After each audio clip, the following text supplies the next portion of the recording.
እየሳቀ ከተመለከታት በኋላ በድንገት ፍቅረኛው ነኝ በማለት ጠይቋት ግጥም አድርጎ ሲስማትም ይታያል። በሰዓቱ ግን ከቤት እንደወጣ ያወቀው ኪም ተከትሎት ቦታው ላይ መጥቶ የግሩፓቸው መሪ ከሆነችው ከሶኩን ጋር ቆሞ እያወራ ሲሆን እሱ ወደ እነሱ ጋር በሚመጣበት ሰዓትም ቅድም ሲስማት ከንፈሩ ላይ የቀረውን ቻፕስቲክ ተመልክታ ከእሷ ጋር እንደነበር አውቃ እየሳቀች ከቦታው ለቃ ስትሄድና በተመሳሳይ መልኩ እሱም ቢሆን ባደረገው ነገር ጮሆ ከተቆጣው በኋላ ከንፈሩን እንዲጠርግበት ማረቡን ሊሰጠውም ችሏል። ይህ ደስታው ግን ብዙም ሳይቆይ በጥቂት ቀናቶች ውስጥ በተደጋጋሚ መሳሪያውን በተጠቀመው ቁጥር ልክ እንደ ድሮ ሳይሆን እጆቹ በድንገት መታዘዝ ሲያቆሙ መሳሪያው ሳይቀር ሲስተሙን በማቋረጥ ካጠገቡ ከነበረ ብረት ጋር እንዲለጠፍ ሲያደርገውና አሁን ላይ እንኳን ከገዛ መኪናው ጋር እንዲለጠፍ አድርጎት ለማላቀቅ ሱያንግ በሚሞክርበት ሰዓት ላይ መስታወቱ ድቅቅ ብሎ ሊሰበርም ችሏል። እስቲ ያስቡት ሃይስኩል ላይ ደብድብና ያሰቃያቸው የነበረ ሰው አሁን ላይ መጥቶ እንደሚወዳችሁ ቢያስመስል ምን አይነት ስሜት ይሰማችኋል? ዮራንም ብትሆን በቀጣዩ ቀን ላይ የተሰማት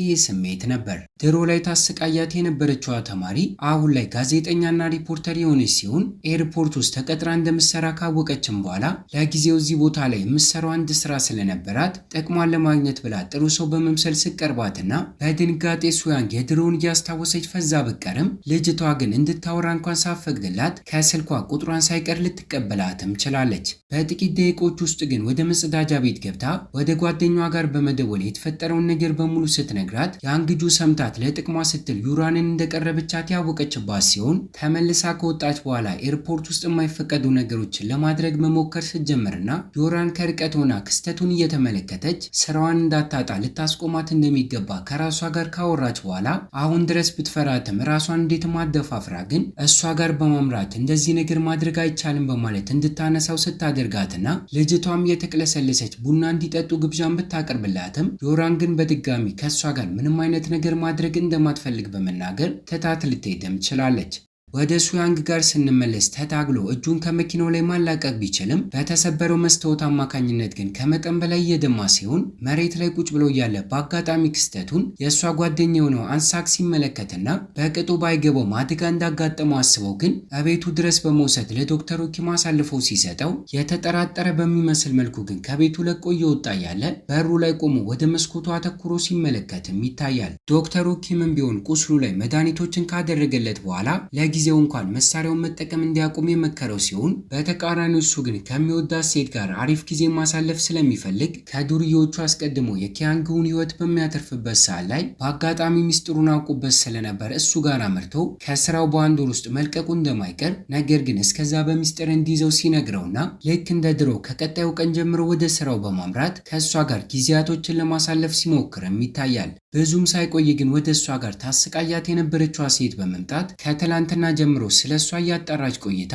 ፍቅረኛ እንዳላት እንደደረሰችባት ታዲያ ድሮ ላይ ትምህርት ቤት ውስጥ ትሰቃይ እንደነበር ፍቅረኛዋም ሆነ የስራ አጋሮቿ እንዳያውቁባት 4 የቪአይፒ ቲኬቶችን እንድትሰጣት ስታስፈራራትና ትታት ከቦታው ለቃ በመውጣት ምን ማድረግ እንዳለባት እያሰበች ብቻዋን አንድ ባዶ ክፍል ውስጥ ቆማ እያለ ወደ እሷ ጋር ዶንገን በመምጣት የፍቅረኛዋ ታላቅ ወንድም እንደሆነ ራሱን ካስተዋወቀላት በኋላ የስራ ቅጥር ወረቀቱ ላይ ከዚህ ቀደም እንዳነበበችው የመጀመሪያ ደረጃ አካል ጉዳተኛ የሚለው ነገር ምን እንደሆነ ፍንጮችን ሊሰጣት እየሞከረ ያለ ራሱ ሱያንግ መጥቶ ሊያስቆመው ሲሞክርና የሚያደርገው ነገር እንዲናደድ ስላደረገው ግን ራሱን መቆጣጠር ከብዶት ጣቶቹን ጭብጥ አድርጎ በሚይዝበት ሰዓት ላይ ክፍል ውስጥ ያሉት ብረቶች በሙሉ መንቀሳቀስ ሲጀምሩና ጭራሹኑ ሹካና ማንኪያዎቹ እጁ ላይ ሄዶ መለጠፍ ሲጀምሩ ይሄ ክስተትም ሁለቱንም እንዲደነግጡ ሲያደርጋቸውና በተፈጠረው ነገር ሱያንግ ግን በመሳቀቁ ከአንደበቱ ቃል ሳይወጣ እየተሯሯጠ ከቦታው ለቆ ሲወጣና ሰዎች ወደ ሌሉበት አንድ ባዶ ክፍል በመግባት ጥቂት ደቂቆችን ብቻውን ቁጭ ብሎ ሲያሳልፍም ይታያል።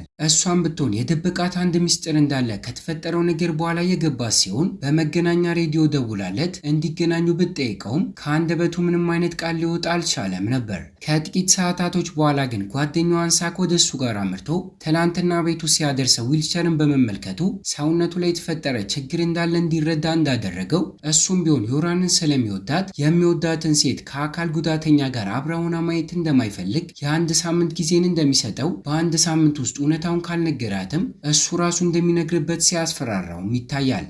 በቀጣዩም ቀን ላይ ዮራን ድሮ ላይ ታሰቃያት የነበረችው ተማሪ ጋር አምርታ ደካማ ስለነበረች ድብደባ ሲደርስባት እናቷ ያኔ እየተንከባከበች ታስረሳት እንደነበር፣ አሁን ላይ ግን ለራሷ መከላከል እንደምችልና ያኔ በተፈጠረው ነገር ማፈር ያለብሽ አንቺ እንጂ እኔ አይደለሁም በማለት ትታት ስትሄድም ይታያል። በተመሳሳይ ሰዓት ላይ እሱ ደግሞ ከዶክተሩ ኪም ጋር እያወራ ለመጀመሪያ ጊዜ እጁ ልክ እንደ ማግኔት ሆኖ ብረት የሳበው የሚወዳትን ሴት የአንገት ሐብል እንደሆነና ከእሷ ጋር የፍቅር ግንኙነትን ጀምሮ ቀን በቀን እየተቀራረቡ በመጡ ቁጥር የበለጠ ህመሙ እየባሰበት እንደመጣና ምናልባትም ከእሷ ጋር እየተቀራረበ በመሆኑ ይሄ ነገር እየተፈጠረበት እንደመጣ ገምቶ ሊነግረውም ችሏል። ከእሷ ጋር ከተገናኘ በኋላ ሳይቀር ግልጽ አድርጎ ባይነግራትም ከእሷ ጋር አብሮ በሆነ ቁጥር ችግር እያጋጠመው እንደሆነና ጥቂት ጊዜያቶችን እንድሰጠው በመናገር ትቷት የሄደ ሲሆን እቤቱ ከተመለሰ በኋላ መሳሪያውን መጠቀም አቁሞ በዊልቼሩ መንቀሳቀስ ሲጀምርና የዛኑ ቀን ላይ ግን ስራ ቦታ ላይ በአጋጣሚ ሁለት ፍቅረኛሞች ተጣልተው በእጆቿ አንቆ ይዟት ስለት በመጠቀም ሊያጠቃት እየተዘጋጀ እያለ በቦታው ላይ የተሰበሰቡ ሰዎች ቢፈሩም እሷ ግን ከመሃል ገብታ ልታገላግላቸው በምትሞክርበት ሰዓት ላይ ጥቃት የደረሰባት እሷ ስትሆን ሰውየውን በድንጋጤ ከጥበቆቹ አምልጦ ሲሮጥና የመጀመሪያ ደረጃ እርዳታን ካደረጉላት በኋላ ያንግጁ ለሱ ያንግ ደውላ የተፈጠረውን ነገር ስትነግረውና በሰዓቱ እሱም ከቤቱ ወጥቶ በዊልቸር እየተጓዘ የነበረ ቢሆንም ዜናውን ከሰማ በኋላ ተደናግጦ ከነ ዊልቸሩ ወደ ቦታው ሲያመራና ፍቅረኛው ባታየውም በያንግጁ አማካኝነት ግን ጥቃት ያደረሰባት ሰው ከፍቅረኛው ጋር ተለያይቶ እንደነበር፣ ነገር ግን መለየታቸውን ሊቀበል ስላልቻለ እንዲመለሱ ቢጠይቃትም እምቢ ስላለችው ግን ሊያጠቃት ሲሞክር ዮራን ከመሃል እንደተጎዳች የነገረችው ሲሆን የሚወዳትን ሴት ስለጎዳበት በቀልም ፍለጋ የፍቅረኛውን አድራሻና የእሱን ፎቶ ተጠቅሞ ለሰዓታቶች ያክል በቀጣዩ ቀን ላይ ያፈላለገው ከቆየ በኋላ የፊት ጭንብልን አድርጎ አመሻሽ አካባቢ ጨለምለም ሲል እስኪ በቃው ድረስ ደብድቦ ሲበቀላትና መጸዳጃ ቤት ውስጥ አስሮ በማስቀመጥ አድራሻውን ጠቁሞ ለፖሊሶቹ ሳይቀር አሳልፎ ሲሰጠውም ይታያል። በቀጣዩም ቀን ላይ ድና ቃሏን ለመስጠት ወደ ፖሊስ ጣቢያ ከሱ ጋር ስታመራ የሱያንግን አይን ብቻ ተመልክቶ ሰውየው እሱ እንደደበደበው ያወቀበት ሲሆን በፖሊሶቹ ከመወሰዱ በፊትም መታወቂያው ላይ አተኩሮ ሊመለከተም ችሏል። ይህ ሰውዬ ሮውን ለተባለ ሰው ተቀጥሮ የሚሰራ ሲሆን እይታችንም ወደ ሮውን ጋር ሲወስደን ከታላቅ ወንድሙ ጋር አሁን ላይ ተቀምጦ እያወራ እንደሆነ እነሱ ካምፓኒ ውስጥ የሚሰራው ሱያንግ የእሱን ሰው ደብድበው እንዲታሰር እንዳደረገና በዚህ ምክንያት ከስራው እንዲያባረው ትዕዛዝ ሲሰጠው በስማቸው መመሳሰል አማካኝነትም ድሮ ላይ አደጋ የተፈጸመበት ወንድሙ እንደሆነ በሚጠይቀው ሰዓትም እይታችን በትውስታ ወደ ኋላ ይወስደንና ዶንጉንን እየደበደቡት የነበሩት የጎን ሰዎች እንደነበሩ፣ ምክንያቱም ወንጀሎችን ሲሰራ የሚያሳይ ማስረጃ እጁ ላይ ስለነበረ እንደሆነና የመኪና አደጋ ወንድሙን ባጋጠመው ሰዓት እንኳን ከነሱ ለማምለጥ ቢሞክርም ይዘውት ግን ወደ ሮን ጋር እንደወሰዱትና በድጋሚ እየደበደበው ማስረጃው የት እንዳለ ቢጠይቀውም እንደጠፋበት በመናገር ሊዋሸው እንደሞከረ፣ ካልሰጠ ወንድሙ ሱያንግን እንደሚገልበት በመናገር እንዳስፈራራውና እሱም እግሩ ላይ ወድቆ ለሱያንግ ሲል እየለመነው እንደነበር ልንመለከትም ችለናል። ከትውስታችን ስንመለስ አሁን ላይም ባደረገው ነገር አማካኝነት ጥቃት እንዳያደርስበት ፈርቶ ያለውን ነገር ለማድረግ ከስራው ላይ ያባረረው እቅዶችን እያወጣ ሲሆን የጥበቃዎቹ ተቆጣጣሪ ወደ ሆነው ሰው ጋር አምርቶ እጁ ላይ ባለው መሳሪያ አማካኝነት ማሽኖች ላይ ጉዳት ሊያደርስ እንደሚችልና እንዲባረር ሲናገርም ይታያል። እቅዱ ተሳክቶለትም ወደ ሌላኛው ካምፓኒ እንዲዘዋወር እድሎች የተመቻቹለት ሲሆን በድጋሚ ሱያንግ በቀጣዩ ቀን ላይ እንደዚህ የምታደርገው ለምንድን ነው በማለት ሲጠይቀው ግልጽ አድርጎ ባይነግረውም እሱን ለመከላከል አስቦ እንደሆነ ግን በተዘዋዋሪ ሊነግረው ሞክሯል። ከሰዓታቶች በኋላ ግን ካፌ ውስጥ ከሮን ጋር ተቀምጦ ተመልክቶት ከዓመታቶች በፊት ይሄ ሰው ድሮ ላይ ሲደበድበው እንደነበር ያስታወሰ ሲሆን በምን ምክንያት ሊገናኙ እንደቻሉ ግራ ቢገባውም የበለጠ ግን ወንድሙን የሚጠላበትን ምክንያትም አግኝቷል። እንዲሁም እውነታው ለፍቅረኛው አንድ በአንድ ለመናገር አቅዶ የዛኑ ቀን አመሻሽ አካባቢ ወደ ቤቱ ይዟት ሄደና አይኗን እንድትጨፍን ካደረገ በኋላ ከላይ የለበሰውን አውልቆ እርቃኑ ሲቆም በሚያስቅ ሁኔታ መጀመሪያ ላይ እሷ ሁለቱ ብቻቸውን አሪፍ ጊዜን እንዲያሳልፉ አስቦ መስሏት እያፈረች መሽኮርመን ብትጀምርም ዞር ብላ ተመልክታ እውነታውን ከተረዳች በኋላ ግን በድንጋጤ የምታደርገው ነገር ሲጠፋትና ልብሱን ከቀየረ በኋላ ሳይቀር ትታው ለመውጣት ስትል ግራ ከመጋባቷ የተነሳ እየጠጣችበት የነበረውን ብርጭቆ ሳይቀር ይዛ ለመውጣት ስትደርስም ይታያል። በቀጣዩ ቀን ላይ ግን ስራ ቦታ ላይ ያለ በድንገት ወደ እሱ ጋር ትመጣና ምሽቱን በሙሉ ሳተኛ ስለ ክስተቱ እያሰበችበት እንደቆየችና ከልቧ ስለምትወደው ከነንከኑ እንደተቀበለችው ደስተኛ ሆና ስትነግረው በተመሳሳይ መልኩ እሱም ቢሆን ደስተኛ ሆነው ተቃቅፈው ሁለቱም ደስታቸውን ሲወጡና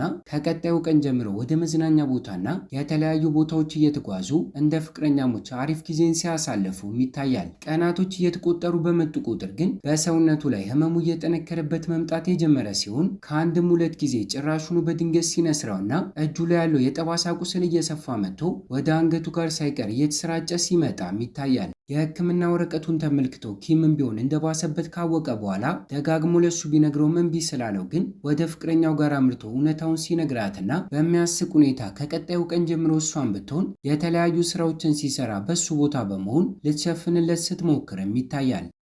ይሄ ብቻ ሳይሆን አመሻሽ አካባቢ ሮን ከሰዎቹ ጋር በመምጣት የእሱ ሰው የነበረውን ፓርክ ደብድቦ ለፖሊሶች አሳልፎ በመስጠቱ ሊበቀለት በተራው አሁን ላይ ሰዎቹን ይዞ መጥቶ ሊደበድበው እየሞከረ ሲሆን መጀመሪያ ላይ ሷንግ ቢታገሳቸውም ከአቅሙ በላይ ሲሆንበት ግን አንድ በአንድ ደብድበው አለቃቸው ሮንን በማስደንገጥ ከቦታው ለቆ እንዲሄድ ሲያደርገውም ይታያል። በፊልሙም የመጨረሻ ትዕይንት ላይ በድጋሚ ሳይቀር በቀጣዩ ቀን ላይ እስር ቤት ገብቶ የነበረውን ፓርክን ሮውን በዋስ እንዲፈታ አድርጎ ከሰዎቹ ጋር እሱ ጋር ሲልከውና ስራ ቦታ ላይ ስለነበር ጥበቃዎቹ ከጎኑ ሆነው ሊከላከሉለት ቢሞክሩም በእሱ ምክንያት ሌላ ሰው እንዲጎዳ ስላልፈለገ አብሯቸው ሲያመራና አስቀድሞ ሆኖ እቅዱን ያወቀበት ታላቅ ወንድሙ ግን ከኋላ እየተከተለ መጥቶ ስለነበር ለአለቃቸው ሮን ከ12 ዓመት በፊት እየፈለገ የነበረውን ወንጀል ሲሰራ የሚያሳየውን ማስረጃ እንዲጋለጥበት ካልፈለገ ወንድሙን እንዲለቅለት መደራደር ሲጀምርና ጠፍቶብኛል በማለት ዋሽቶ ስለነበር ሮን ግን ተናዶበት ከሱ ጋር መጣላት ሲጀምርና ይሄ ክስተትም ሱያንግን እንዲናደድ ስላደረገው ወደ ባህር ዳርቻ ወስደው ገለው እንዲጥሉት ለሰዎቹ ትዕዛዝ ሰጥቶ በሚልክበት ሰዓት ላይ ሊያስቆሙት ከሞከሩት ሰዎች ጋር ከተጣላ በኋላ መኪናቸውን ከኋላ ተከትሎ ቦታው ላይ ሲደርስና በመስኮቱ በኩል ወንድሙም እያየው ድሮ ላይም ሊያድነው በሞተር ሲከተለው የነበረውን ክስተት እንዲያስታውስ ሲያደርገው እሱን ትተውት ሱያንግን ለመደብደብ ከመኪናው በሚወርዱበት ሰዓት ግን በገዛ መኪናቸው ሊገጫቸው በሚሞክርበት ሰዓት ላይ የባህር ዳርቻው ጫፍ ላይ ተንጠልጥሎ ሊቀር የቻለ ሲሆን ምንም ያክል አቅም ቢያንሰውም ለሁለተኛ ጊዜ ሱያንግ ግን በአንድ እጁ ብቻ ጎትቶ ከነ መኪናዋ ውስጥ ከመግባት ህይወቱን ሲያተርፍለትና እኛም በዚህ ክስተት በሁለቱ ወንድማማቾች መካከል እስካሁን የቀረ መዋደድ እንዳለ ስንረዳና በመጨረሻም ሁሉም ነገር ከተረጋጋ በኋላ ለቀናቶች ያክል ፍቅረኛው ዩራን እየተንከባከበችው ስቆየና እይታችንም ከድፍን 1 ዓመት በኋላ ወደፊት ወስዶን አሁን ድረስ ያንን ጥንካሬውን ባያጣም ሙሉ በሙሉ በሚባል ደረጃ ከህመሙ አገግሞ ግን ከሚወዳት ሴት ጋር ደስተኛ ሲሆን እያየን እይታችንን እዚህ ላይ እናበቃለን። ከተመቻችሁ ቪዲዮ ላይክ፣ ለቻናሉ አዲስ ከሆናችሁ ሰብስክራይብ እና ሐሳብና አስተያየታችሁንም ኮሜንት ላይ አስቀምጡልን። በቀጣይ በሌላ ቪዲዮ እስኪያገናኘን ቸር ያቆየን።